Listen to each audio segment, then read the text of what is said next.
Hallo, hier ist Maini. In diesem Video will ich euch zeigen, wie ihr solche wunderschönen Tartlets aus Früchten, Baiser-Masse und zwei verschiedenen ganz einfachen Cremes richtig schnell zubereiten könnt. Viel Spaß dabei! Den 1-2-3 Mürbeteig bereite ich jetzt im Schnelldurchlauf zu. Bitte schaut euch das oben eingeblendete Video Mürbeteig Grundrezept unbedingt vollständig an. Ich gebe Puderzucker, weiche Butter, Salz und Eigelb in eine Schüssel und lasse das Ganze etwa 30 Sekunden von der Küchenmaschine durchkneten. Danach gebe ich das ganze Mehl auf Eimer rein und knete weitere 30 Sekunden mit der Hand durch, bis ich den Teig auf einer leicht bemehlten Arbeitsfläche final geschmeidig knete. Bitte nicht zu lange kneten. Der Teig wird halbiert in Folie gewickelt und kann so bis zu 10 Tage im Kühlschrank aufbewahrt werden.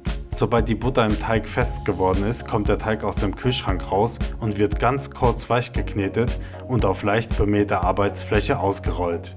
Bitte sorgt dafür, dass der Teig nicht anklebt, indem ihr ihn von unten immer wieder löst und immer wieder mit etwas Mehl nachhilft. Aus dem gleichmäßig dünn ausgerollten Mürbeteig stechen wir uns jetzt runde Stücke aus, die größer sein müssen als unsere Tartlettförmchen. Den Teig platzieren wir vorsichtig auf bzw. in unsere Förmchen und sorgen dafür, dass die unteren Ränder sozusagen zuerst fixiert werden.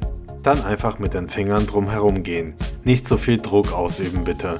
Die abstehenden Reste können wir dann mit einem Messer wegschneiden, kühlen und später weitere Tartlets daraus zaubern. Damit die Ränder beim Backen nicht runtergehen bzw. der Tartletboden nicht hochgeht, machen wir zum einen Löcher in den Boden, zum anderen backen wir die Tartlets blind.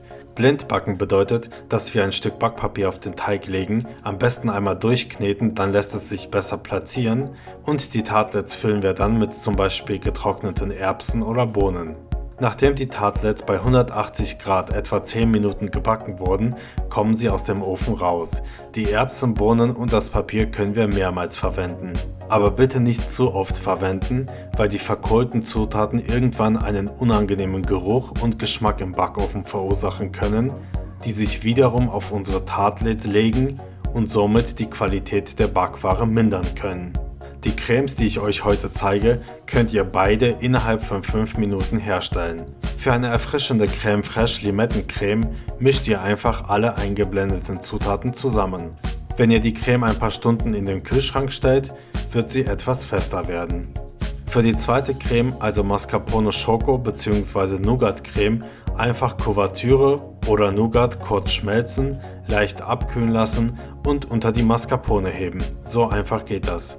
Wenn ihr mehr Zeit habt und die Tartlets klassischer machen wollt, könnt ihr selbstverständlich eine Konditorcreme herstellen. Wie das geht, habe ich euch bereits hier auf meinem Kanal gezeigt. Während ich meine Crème Fraîche Limetten-Tartlets mit Früchten und Beeren bestücke, noch der Hinweis für euch, dass ihr ein Tütchen Tortenguss aufkochen und über die Tartlets pinseln könnt.